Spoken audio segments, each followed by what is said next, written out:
Hello, I'm Chris Fowler for SportsCentury. Born into the heady ether of a new sports age, he played the game above the rim, head jouncing, torso turning, stick legs pumping. He was bigger than life, a human billboard, the image of athletic perfection, the icon of icons. He was Michael Jordan, MJ, his airness. So good, so true, so completely heroic that despite the hype of his times, he just may have scraped immortality with his wings. Jordan with the steal! Jordan slams it again. Michael for three. Yeah! Jordan, look at that! Michael drives Wilkins into left for the But when he came on the floor, people knew that they were in trouble. He saw Michael Jordan! Even in a game, if I see him do something like that, I would just grab my face and be like, oh my God, what did I just see? Spectacular move by Michael Jordan! His strength is like a big man. He's the strongest guard, I'm talking about body-wise, to ever play. Michael on the drive across the lane, turnaround shot, got it! 63 for Jordan! Michael was coming in from the side. We were running down there to try to close him off, and next thing I knew, he was going by me. A courageous, classic performance by the flu-ridden Michael Jordan. Give me the ball for the last shot. I'll do it. It is my destiny to do it.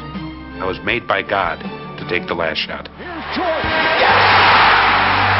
It is all over. In what was widely thought to be his last game in the NBA, Michael Jordan led the Chicago Bulls to a storybook ending in Game 6 of the 1998 Finals. Michael working on Russell. Brings them to within one. It was one of those games that it felt like we had control of the game. And I wish I had a nickel for every time you can say that about a team that Michael played on. Malone is doubled. They swat at it and steal it. You get right to the last second. He had the ball in that situation, and you expect the ball to go in the basket. Jordan, open. Chicago with the lead. He loves to compete and rise to that moment that is presented to him, and I think he seeks that moment. The Chicago Bulls have won their 6th NBA championship. But Jordan's dominance extended beyond the confines of a basketball court. It's hard to overstate Michael Jordan's greatness, but he has done it at a time when everything has come together. Michael Jordan is CEO Jordan. MJ, those New Air Jordans? He had all of the media exposure that the other guys before him didn't have on internet, cable, satellite TV. Game 4 in Chicago, in a word, Michael. Yes, it was a national holiday. Michael did not take off, he just took off on the Knicks. He became the Pied Piper. Television ratings followed him, fans followed him. They flocked into stores to buy anything that was endorsed by him. You better eat your Wheaties. Michael Jordan created all kinds of fans, including a lot of women fans. Please welcome Michael Jordan.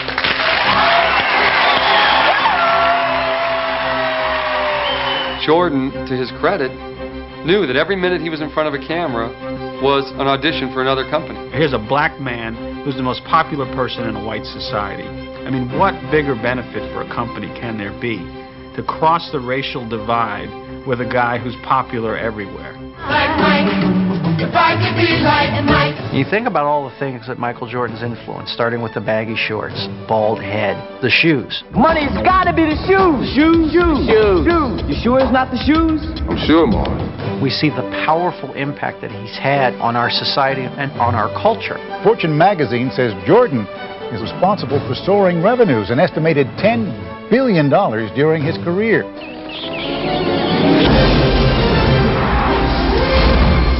It goes across national boundaries where friends of mine go to the heart of the Congo and they see kids in number 23 Chicago Bull uniforms. I thought Magic Johnson was the most famous basketball player in the world still when the Dream Team went to Barcelona, and I was mistaken. Michael was big enough that there were 40-foot murals. Ladies and gentlemen, Michael Jordan! Because I'm good enough, I'm smart enough, and doggone it, People like me. More than liked, Jordan was adored. But the fallout from this idolatry had its negative side. For even as public Jordan mushroomed into a global marketing colossus, the private man shrank ever deeper into a glass-walled isolation chamber. He told me once that when he walks through a crowd, even if he appears not to be looking at the people in the crowd, he can feel every eye on his skin. And he said it's like a burning feeling. Until I'm alone again, I feel the burning, those eyes looking into me. If you're Michael Jordan and you're that celebrated and that good, the phone rings 1,000 times a day with people who have ideas that they say are good for you. This is going to be really good for you. It's not good for you. It's good for them. He said those 2.5 hours on the court every game night is the most peaceful time of my day. He said because it's like there are invisible walls around the court. It's the one part of my day that no one can touch me, no one can come up and ask for an autograph, no one can pitch a business deal. I'm meditating out there. On or off the court, Jordan guarded his carefully tilled public image. He has an awful lot of clout. And I've heard from more than one person that if you step outside the bounds of how he wants you perceived, then the word will get to you. We wrote a story about him in Sports Illustrated when he was trying to play baseball. And I think the story was fairly sympathetic, but the cover was Bag It, Michael. And he, to this day, will not talk to this magazine.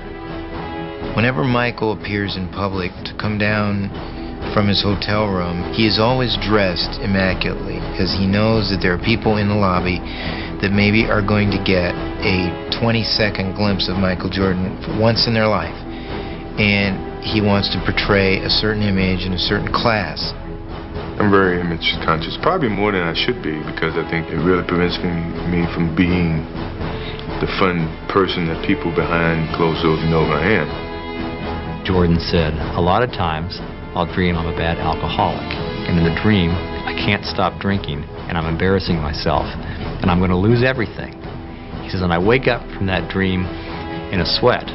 He knows that one slip up, one mistake can throw it all away. And I think he lived in terror of that for a very long time. To keep from living any part of that nightmare, Jordan enlisted the media in his efforts to stay balanced on the high wire. We protected him more than I'd like to admit. When his first child was born, he hadn't been married yet. He says to a couple of the beat writers, including me, I really would appreciate it if you didn't put that in the newspaper. Because we know he's had the baby, who was Juanita, who's, became his wife, and they were going to get married. And so I say, sure, Mike, we won't do it. And we don't. I mean, we just simply protect him because he asked us and because we were concerned as well about what the public reaction would be. Michael Jordan is the Teflon athlete of our generation. Everything just fell off of Jordan. You couldn't win any points in the media if you said or wrote something bad about him. People didn't want to hear that. Certainly when it comes to Michael Jordan, I think that we're in some sort of national denial. Everybody made money through Michael Jordan. Nobody really wants to disturb this legend.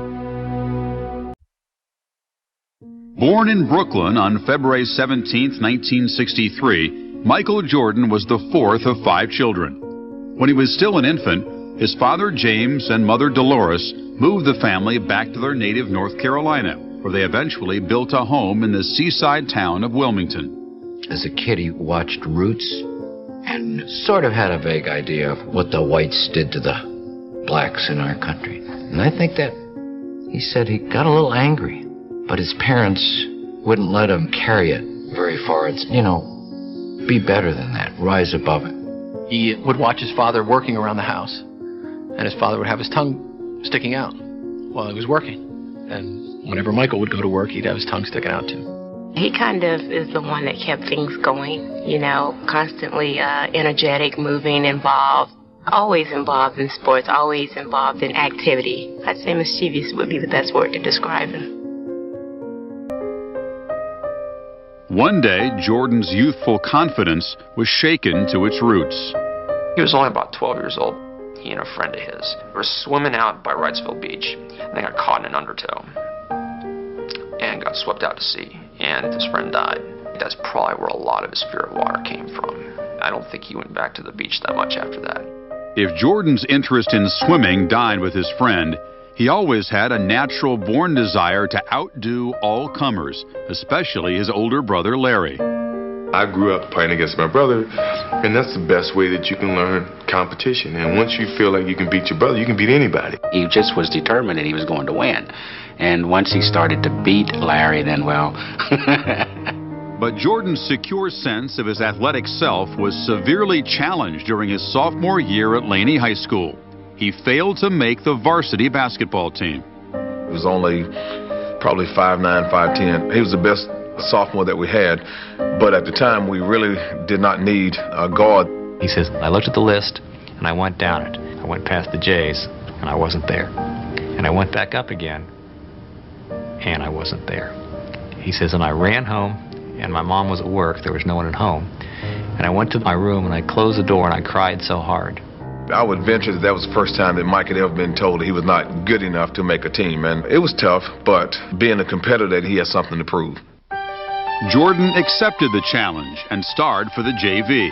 The next year, he stood at 6'3" and joined the varsity. By the end of the 1980 season, Jordan had established himself as a major college prospect. His coming out party was the summer before his senior year when Coach Williams and the staff recognized him at camp, and then he ended up going to five-star camp and really playing great. Mike came to our camp, and Sunday afternoon, the first day he was there, I was running a gym, and he came through, and that night I went to Eddie Fogler, and Eddie said, did you see anybody you liked? And I said, Eddie, I think I just saw the best 6'4" high school player I've ever seen. You couldn't get a ticket to see him play as a senior. Everyone from 30, 50, 60 miles around wanted to come and watch Michael Jordan play.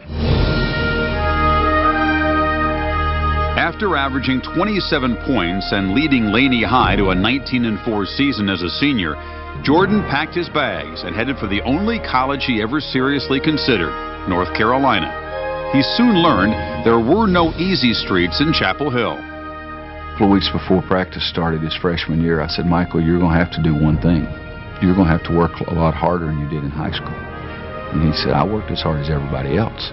And I said, do you want to be like everybody else? Number 23, Michael Jordan. Jordan's diligence earned him the respect of his coaches. And in the 1982 NCAA final against Georgetown, with the Tar Heels down 1, he wasn't afraid to pull the trigger in the final seconds. 40 to black. The time, 18. Shot, Jordan! Michael Jordan! North Carolina has won the NCAA championship. The confidence and the competitiveness really grew in huge leaps and bounds after that freshman year. He competed from day one, and he worked and improved his shooting, outside shooting, as he kept getting better every year he played. Gannon nearly loses it out. It is stolen now by Jordan. Uh-oh, they love that. MJ up in the rafters. Michael in the locker room before practice would point to somebody and say, I'm going to dunk on you today. And, it's like you didn't want to make eye contact with him because you didn't want to get picked. Jordan pulls up on a 3-on-2 right now. Drives! Oh, what a jam! After an All-American sophomore season, Jordan was named Player of the Year as a junior in 1984, while leading North Carolina to a #1 ranking and a meeting with Indiana in the Sweet 16. 3.5 hours before the game, we have a pregame meal and walkthrough. Pregame meal's over, we're all kind of sitting there, and Coach Knight goes down the list on who has who, and he comes to Jordan, and he gets this kind of sick look on his face, and he says, Dockage, you've got Jordan. I went back to my hotel room and I threw up. But Dockage's defense helped hold Jordan to only 13 points as Indiana upset North Carolina. Jordan never played another minute for the Tar Heels. Before winning a gold medal that summer at the 1984 Olympics, he entered the NBA draft. I told a very good friend of mine who had a draft pick that year that was pretty high in the NBA, and I said, you got to take Jordan. Well, we need a center. I said, play Jordan at center. After 2 centers were selected, Akeem Olajuwon by Houston and Sam Bowie by Portland, it was Chicago's pick. The Chicago Bulls pick Michael Jordan of the University of North Carolina. Rod Thorne, who drafted Michael, said at the time that he's going to be a fine offensive player, but not the kind that you could build an entire franchise around. Nobody really knew how good Michael was going to be. What were the Chicago Bulls before him? Cows. You have to remember that Chicago nights are cold, and they can be full of despair, and they can be brutal. And all of a sudden, there was something glorious right in the middle of the night. Here's a kaboom! I'm like, fasten your seatbelts. This is going to be a hell of a ride. You just knew it from day one. Earning Rookie of the Year honors, Jordan led the Bulls to the playoffs for the first time in 4 years. Then, with veterans Larry Bird and Magic Johnson, he lifted the NBA and the game itself to unprecedented heights. In his career with the Bulls, he won 10 scoring titles, including 7 straight, and had the highest career average in league history, 32 points. He got 69 points in a game against Cleveland. He also had 18 rebounds. I said to my partner, do you realize we're watching a legend? This is like watching Babe Ruth. In '92, Portland had its great season, and they were going into the finals against the Bulls, and Clyde Drexler had a great season. And there was a lot of talk that Clyde would be the MVP. Before the game, Michael says, we'll show who's the best player in the league. And he gets 35 points in the first half of Game 1 against Drexler, including 6 3-pointers with his famous sort of shrug. Here's Jordan for 3, yes! If he wanted to do something in the game, there was no stopping what he could do. Jordan demonstrated the depth of his lust for winning when he led the Bulls against the Cavaliers in the first round of the 1989 playoffs. There was 3 writers then traveling with the Chicago newspapers with the teams. And each of us picked the Cavaliers to win the series before Game 5 in Cleveland. He points to the one guy who picked him in 3, and he says, we took care of you.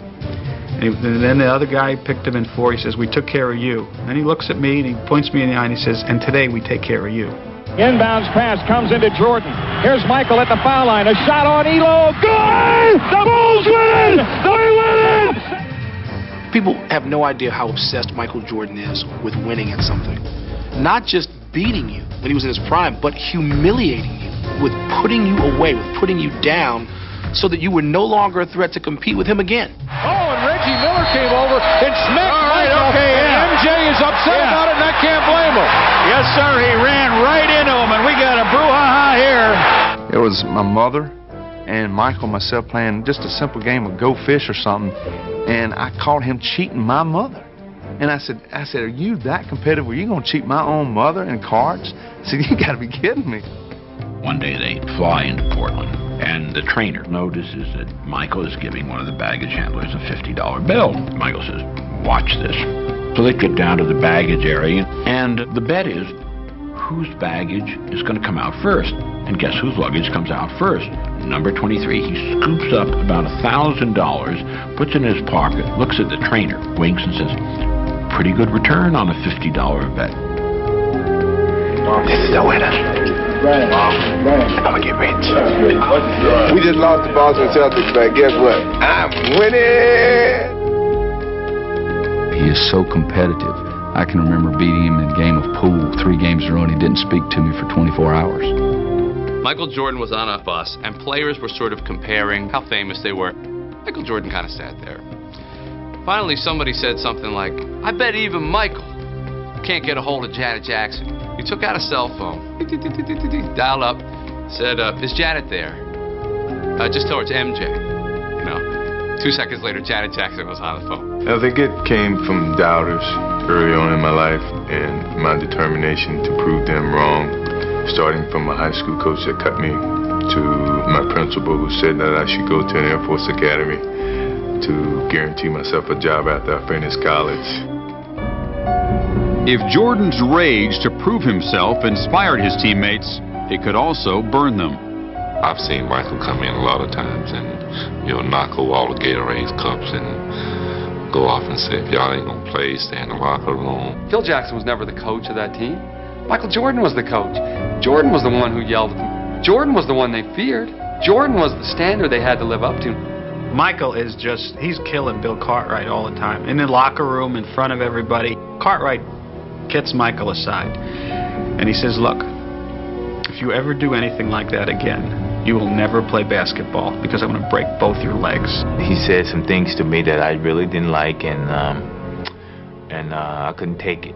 If you let him ride you, he would ride you to the moon. He would ride you right out of the NBA and out of your mind.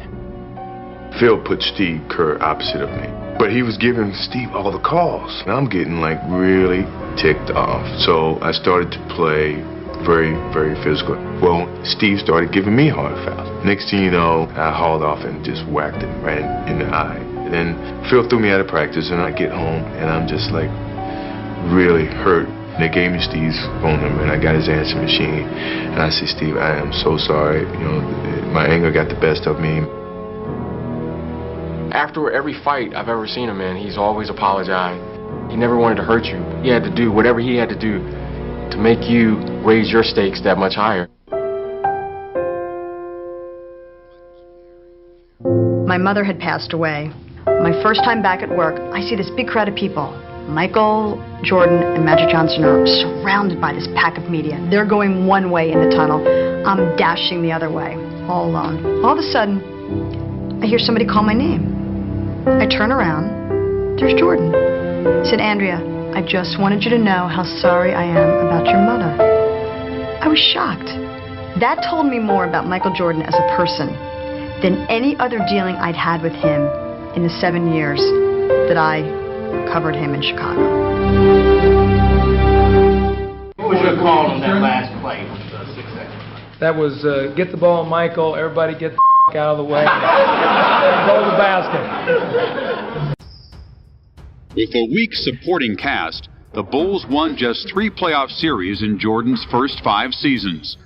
Twice they were eliminated by Detroit, known as the Bad Boys for their rough playground tactics. We knew how dangerous he was, and we knew going into the playoffs that we had to do something special. And so we very definitely devised what we called the Jordan rules. Every time he came to the basket, as opposed to giving up layups and dunks because that would energize their team and give them momentum, we would rather send him to the foul line. It was important that we mentally intimidated him, whether he had to knock him down or send 3 guys at him or just look mean, nasty, ugly in his face. In July of 1989, Doug Collins was replaced by assistant coach Phil Jackson, who had an idea how the Bulls might win. I called Michael in and told him basically what I saw as a problem with the team is that everything centered around him. I said, the team had to share the basketball. And he said to me, you're not going to run an equal opportunity offense, are you? And I said, yeah, I am. Phil Jackson's trying to convince Jordan that the triangle offense is going to work. During the game, Jordan comes over to me at press row and he goes, can you believe this freaking offense? This is ridiculous. He got double or triple teamed in a game in Milwaukee, and Bill Cartwright is screaming for him to throw him the ball. And he says, I'm all by myself, you're double teamed. Michael felt the team had a better chance of winning if he was shooting off double teams versus Bill Cartwright or Horace Grant shooting by themselves. There was a lot of feeling that Michael Jordan didn't make his teammates better, that he wanted to score all the time, and that he wouldn't pass the ball to certain people, and there was a feeling that he was not quite good enough to win a championship. Everyone's saying that a scoring leader can't be an NBA champion. I never believed that. He came to a point in his life, in his career, like, man, if I don't trust these guys, I don't think I'm going to win that championship. And once he decided to do that, the sky was the limit for our ball club. The Chicago Bulls advance to the NBA championship round. After defeating their nemesis, the Pistons, for the Eastern Conference title in 1991, the Bulls charged to a 3-1 lead over the Lakers in the finals. In Game 5, Jordan was faced with the ultimate sacrifice. Phil Jackson will tell you that during the huddle of the final game against the Lakers, he finally had to get in Michael's face. I mentioned to him that John Paxson was open. Michael made a point of finding John Paxson in that 4th quarter for 4 jump shots in a row.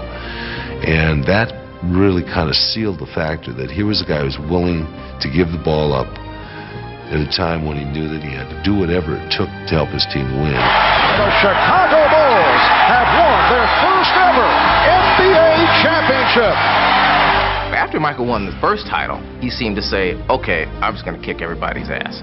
There's no one out here who can stop me.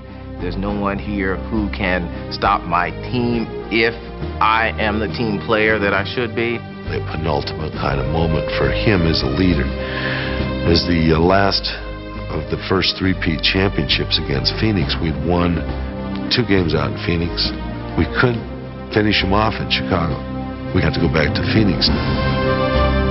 We're straggling out to the plane. On the plane strides Michael Jordan. Can of beer in his hand, big cigar. And he stopped and he looked around and he said, anyone that doesn't think we're going to win the championship, get off the damn plane. And he said, let's go, boys. I didn't even pack for 2 games. Let's go out there and win this game and fly back tomorrow night. Pippen runs down the lane, dumps it out the horse, Paxson for 3. Yeah! Yeah! Hits the 3! Because Jordan had so passionately embraced the team concept, the Bulls won 3 straight championships. But soon, very soon, the team would have to adjust to life without him.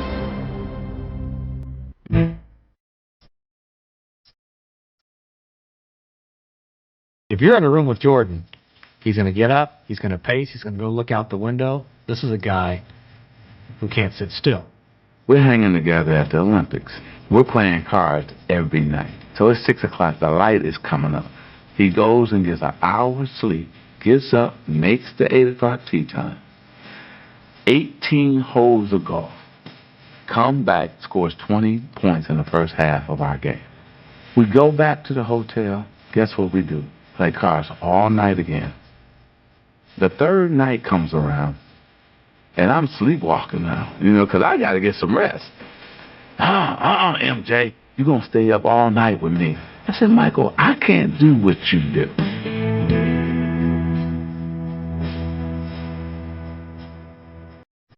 To me, it wasn't a surprise that he got in trouble gambling because he goes all out. He's the ultimate chase better. Lose, double up. Lose, double up. The team won the first championship. He got invited to the White House, and Michael says he's not going. And the team's in a turmoil. On the day his team was going to the White House, Michael Jordan was, in this game, gambling with one guy who was a convicted drug dealer, another guy, a bail bondsman who was funding the game, who eventually got murdered by his associates. And then it turns out that, he wrote a check for his gambling losses, which is, was a paper trail he, was naive about. A crack had formed in Jordan's carefully constructed facade. 6 months after the Bulls' first championship, a book detailing Jordan's rough treatment of teammates and the special treatment the club accorded him hit the New York Times bestseller list. Its title, The Jordan Rules. Paxson has the flu and it's about 103-degree fever, and he comes in, gets his medication, goes home. Now Jordan gets it a couple of days later, calls in, they send the trainer out to his house. In 1993, another book claimed Jordan lost $1 million on the golf course. Meanwhile, the media, once Jordan's vigilant protector, feasted on a report that he gambled the night before a playoff game in New York. All he wanted was just some respect about the issue. Hey, I went down to Atlantic City. I didn't do anything wrong. I didn't miss practice. What are you getting on me for? As soon as he went to the golf course and started losing too much money to please us, he was pilloried for, is your gambling really under control there, Michael? As the story gained extended life, Commissioner David Stern was forced to take a closer look. While Jordan simmered and the media swarmed, a former U.S. federal judge was hired to conduct a league investigation. I don't think he regrets the gambling. I think he remains angry that the gambling is what people tried to bring him down on. He felt like that he had been over backwards for the media so much that it really hurt him to have anything negative come out about him. One North Carolina state investigator described the murder of James Jordan as something that could have happened to any one of us. But in this case, the shooting victim was the father of Chicago Bulls superstar Michael Jordan. He and James were alike, and they ran around together. They buddied up together. I have no doubt he was closer to James than anyone else in his life. And here's his best friend and his dad gets murdered. It brought on an onslaught of absurd media attention, people trying to link his father's death to the fact that he had gambled. Everything just sort of closed in on Michael. When I lose the sense of motivation and the sense of to prove something as a basketball player, it's time for me to move away from the game of basketball. I needed a change. I just felt I was being engulfed by the success that I've gathered at that time. People were coming in and saying that this is clearly he was being driven from the league for other reasons, whether it was his gambling or something else. I laughed at the time. 2 days after Jordan retired in October of 1993, Stern announced his 4-month investigation had turned up no evidence that the Bulls star violated league rules. But it was too late. The following spring, Jordan tested himself in a new career.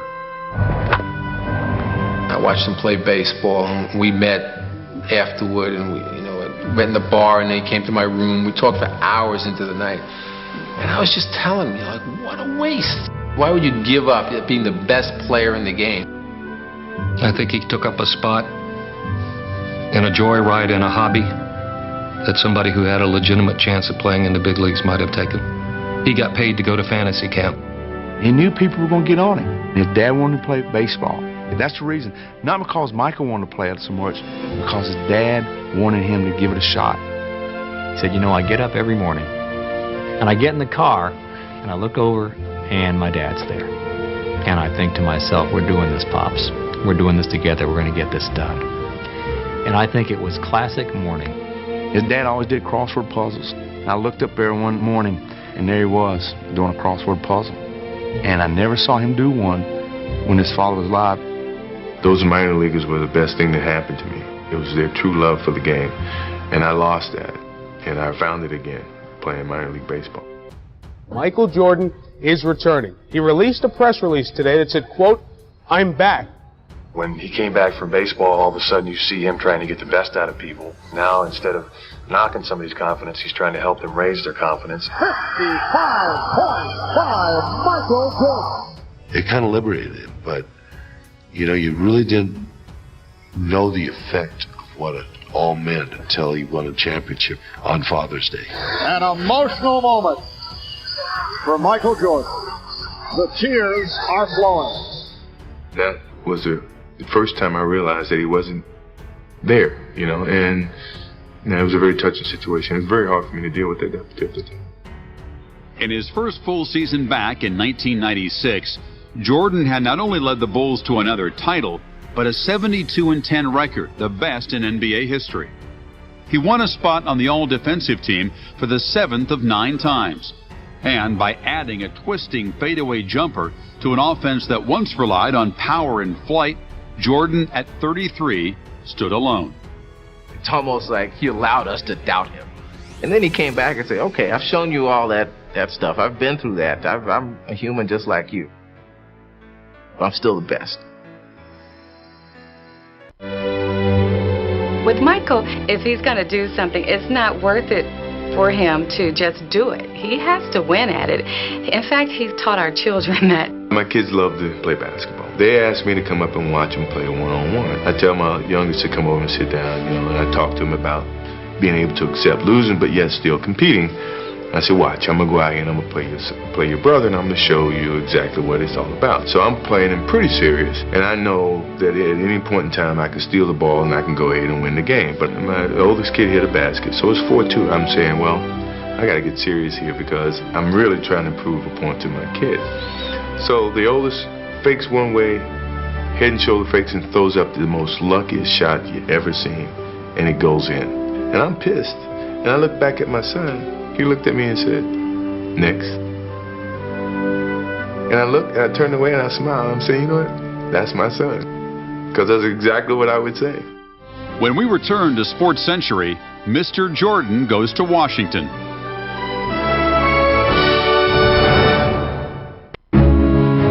On the basketball court, you see Michael Jordan, and he doesn't hold anything back. As soon as he gets off the court, of all things, Michael Jordan becomes vanilla. He's raised blandness to an art. In 1990, Jordan refused to endorse African-American Democrat Harvey Gantt in his senatorial race against white conservative Jesse Helms in North Carolina. Republicans buy sneakers too, said Jordan. He avoided another public issue during the 1998 season, when Nike came under fire for dubious labor practices in Southeast Asia. Jordan vowed that once the season was over, he would personally investigate the factories in question. He never did. He has to do what every other elite person does that is a member of a race that's in an underprivileged situation. They have to put their money, their power, and their intellect into a system and bring about change. I think it's a little bit unfair to lay it on Michael Jordan and say, okay, wait a second, you're African American, you're the biggest icon, then everything you should do should be for the betterment of all of your people. We do this again for the second time.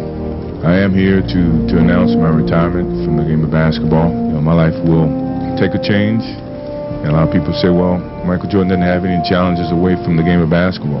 Well, I dispute that. More than golf awaited Jordan when he retired. In January of 2000, he endorsed Democrat Bill Bradley for president, and that same month he became president of basketball operations and part owner of the Washington Wizards. I have an attitude about the way I play. I have an attitude about the way I win. My job and my responsibility with this organization is to see if I can pass that on to the players in those uniforms. This is his way of turning against Reinsdorf and sticking it to him. To take his celebrity, his presence to Washington, D.C., when all of his life, professionally, he's been associated with the Chicago Bulls. In September of 2001, the 38-year-old legend turned in his ownership shares in the Wizards to return to the floor for one last hurrah. Most press people, I believe, are basically opposed to it, and it's almost on very deeply held philosophical grounds. We want to see that shot framed in history and him never come back. In the end, it comes down to all the people who said, well, that last shot you hit to win the 6th championship game was a perfect memory. Well, that's our memory. That's not Jordan's memory. If I can do it, great. If I can't, that's great too. But you can't take my 6 championships away. You can't take all the things that I've done. Michael needed the buzz and the juice of competition. I mean, this is a guy who, without basketball, ends up at blackjack tables and on putting greens playing for a couple $100,000 just to have that adrenaline rush. Nothing else in life gave it to him, so he had to come back. Jordan drives, goes to basket, got it! He scores! Jordan scores, makes it 87-86 with 34 seconds to go! What's been impressive to me is the way that he was a very effective player, even though his physical gifts have gradually left him. He has used his mind much more than his body, I think, during this comeback. The fact that he's been able to play as well as he did, to score 43 points after he's 40 years old, I mean, you know, that's phenomenal.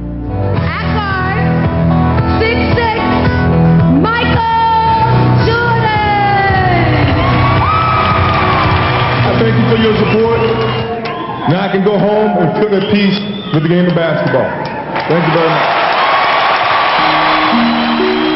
When Jordan's farewell tour came to a close, not all of his teammates were unhappy. I've had guys in that locker room curse at me this year, show no respect. And Michael stepped in immediately and said, we don't treat our coach that way. All these guys who thought he took away from their games this year, they're going to find out what he brought. Sometimes be careful what you wish for, you might get it. Do they answer to Michael? Do they answer to Doug? Who do they answer to? Or do they answer to both? I just know that he had a hard time communicating with some of the players who had developed a certain status in the league, and they thought maybe they weren't getting the respect that they deserved because Michael Jordan was on the team. Nobody has ever wanted it as bad as Michael Jordan has wanted it. To judge them against his own character is one of his problems. Some people even believe that I prohibited some of the guys from growing up, and I disagree with that. The worst thing that you can do as a manager is to fail and then blame your people for it. And that's what Jordan did with the Wizards. I think he kind of went off on a tangent by playing 2 years instead of just continuing as the general manager and try to make the team better from that aspect rather than stepping out and stepping on the floor and try to help out by also playing. I think he should have just picked one road and stuck with it. In 2003, Washington finished 37-45 for the second consecutive season and again fell short of the playoffs. The Wizards organization is in shambles, and that's a direct result of Michael Jordan running a team for 3.5 years. For competitors, sometimes not being as successful is a great send-off, to know that you got to move on to do other things. That's how I looked at this. Jordan's abrupt dismissal from the Wizards in May of 2003 was not only caused by dissension among his teammates, but something that stung far worse. His work ethic as an executive was challenged. One of the prime examples, I think, is Jerry West, who was a great player, became a great executive because he would put in the hard time that was necessary, sitting in basketball arenas where he's watching people that are never going to be in the league, but you learn stuff. Jordan was never willing or able to do that. You can't picture Michael Jordan sitting back retired. I'm quite sure he'll be in Atlantic City and in Las Vegas and hunkered over some 4-foot putt with an ungodly amount of money riding on it.